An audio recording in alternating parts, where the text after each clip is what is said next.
If they later kill my brother, I do not know what will happen to his mosque and followers. Victim's brother. Welcome to the news and please subscribe to our channel. Some weeks ago, Kano State-based Sheikh Abdul Jabbar Nasaru Kabara was sentenced to death by the Kano Shara Court for blasphemy. However, his brother Askia Nasiru Kabara speaks with the Punch newspaper about his view on the judgment meted out on his brother and states that he is still in the dark about what will happen to his people if eventually they killed him. Askia Nasiru Kabara, who claimed that the judgment on the sheikh was politically motivated as the state government allegedly had a hand in it, noted that he is certain that the appeal court would upturn the death sentence against him because he is not involved in any blasphemy as claimed, and noted that even if he did commit blasphemy against God, that they should let him ask for forgiveness from God and not from the government. Nasiru Kabara made it known that he does not even know what may happen to the Sheikh Mosque and his followers if the appeal court fails to return the death sentence on him, but he is sure that any killing cannot stop an ideology, as his teachings cannot be stopped, and made it known that even if the collectors must suffer his death, they would reverse his teaching. How would they reverse his teachings in the minds of his followers? If peradventure Sheikh Abdul Jabbar is killed, what will happen to his mosques and followers? So replied, I don't know, only God knows what tomorrow holds in stock. But what I know is that killing cannot stop his ideology. That is what history recorded.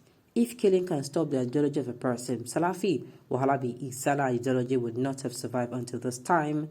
Ibn Taymiyyah was killed in prison over 700 years ago, but see how his ideology is still spreading with the support of Saudi. Sheikh Abdul Jabbar has a different ideology. He is very versatile. They cannot treat him this way. Killing Abdul Jabbar cannot stop his ideology, his teaching. He cannot stop anything. So totally, this is very wrong. The truth, if they eventually collect his mosque, can they cage his ideology? They ask. Can they reverse the mindset of his followers?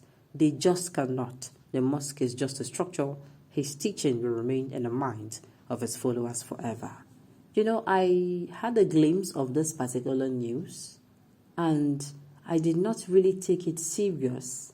I am just hearing for the first time in my life, sincerely, for the very first time, I've heard Christians being murdered about, blasphemy, but I've not heard Muslims. I have not heard. So this kind of thing goes on in this modern age. There is problem.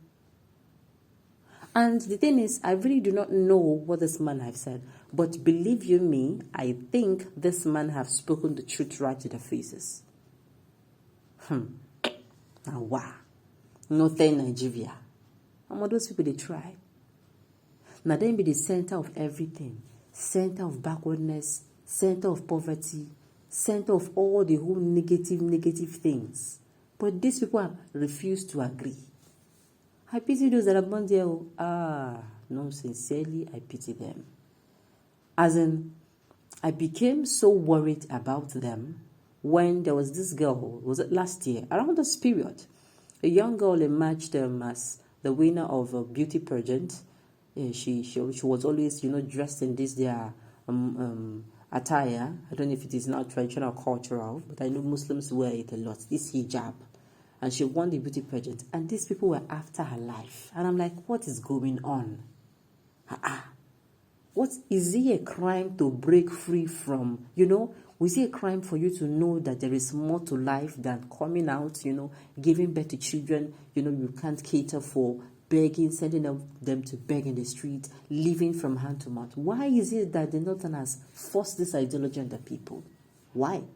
Anyway, I've said it before. Now, this man is coming out to say, if they blaspheme against God, one thing I picked from the news, if they blaspheme against God, why not allow God punish the person? Why are you helping? Are you God's hand? Did God appoint you his right-handed man? Because it doesn't make sense.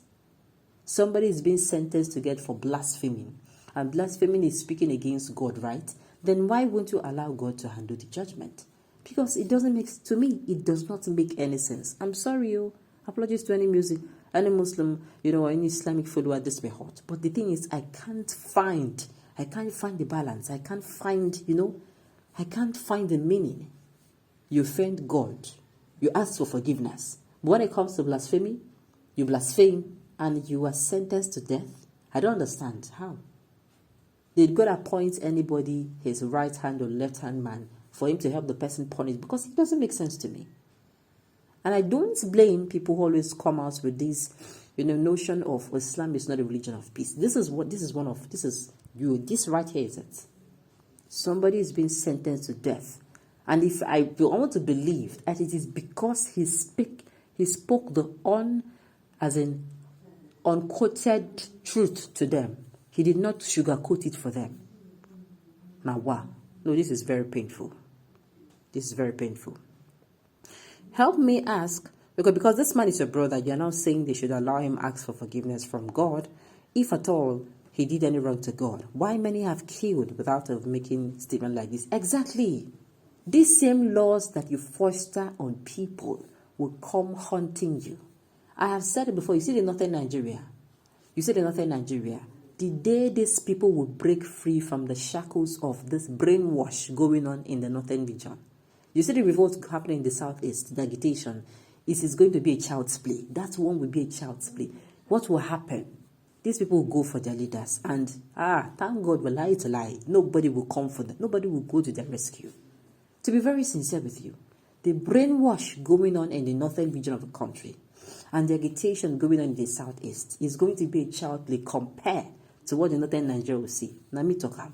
Go and mark it anywhere. Because they will come to the realization that their elites have actually fooled them.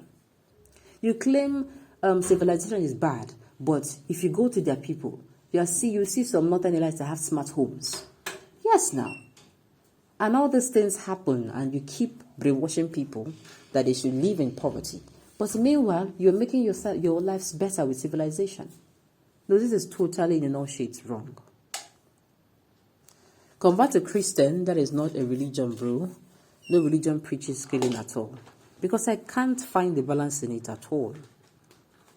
And even if the Brasame committed blasphemy against Prophet Muhammad, why didn't people allow her to ask forgiveness from God instead of stoning and burning her to death? Taking laws into your hands, and the FGN never said anything about it because she's a Christian. My dear, this is not shades wrong. Sincerely, I repeat, I feel for the Northerners because those people, no, they don't know what freedom is all about. All right, on this note, we have come to the end of the news. We say thank you for turning in to listen. Until I come your way next time, enjoy the rest.